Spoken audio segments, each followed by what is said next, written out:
Hello children, in this section we will see the continuation of neutralization reaction from your lesson acid, bases and salts.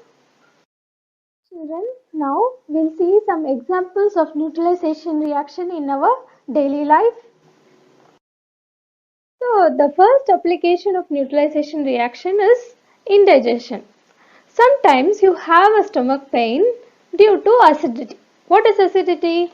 Acidity is nothing but increased secretion of acid in your stomach which cause a burning sensation. So when you go to a doctor will prescribe you an antacid which contains base to neutralize the acidity in your stomach. So the another application of neutralization reaction is ant bite. We saw in the sources of an acid that the ant sting contains formic acid. So when the ant bites, it injects the formic acid into your skin which causes a burning sensation. This effect can be neutralized by rubbing the baking soda or the calamine solution which is available in the medical shop. The neutralization reaction can also be used to treat soils. When the soil is too acidic, it can be neutralized with the lime. Lime is nothing but a chuna or a calcium hydroxide. If soil is too basic, you can add a compost which contains humic acid.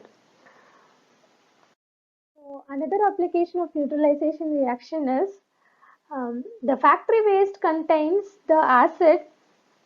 So these acids without treatment are allowed to flow into water bodies like lake and rivers. So this excess acid kills the fish and other organisms in the water bodies. The acidity in the water bodies can be neutralized by adding a basic substances to it. Children, now let us see how to do some activities given in your textbook to have a better understanding about indicators. So, children, the first activity in your book is how you can use baking soda and beetroot to write a secret message to your friend.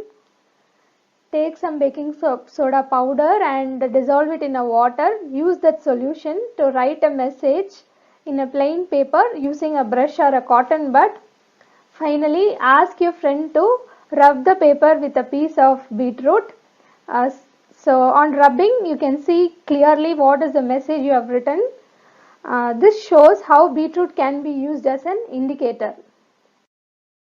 The activity 2 is how to use cabbage juice as an indicator. Take some red cabbage, cut it into a small piece and boil it in water for some time. Filter it. Take that juice in 3 glasses. In the first glass, add some baking soda and see the color changes into blue because it is basic. In the third glass, add some vinegar. You can see the color changes into pink, which is acidic in nature. In the center glass or the second glass, you can see there is no change in the color of the red cabbage juice because the water is a neutral solution. Do this activities to have a better understanding of an indicators. Children, we know that everything we do always comes back to us. We saw some of the good and ill effects of the chemicals which we use in our daily life. So do not excess use of any chemicals because it's harmful to our environment. Use this knowledge to save our water bodies and soil. Thank you, children.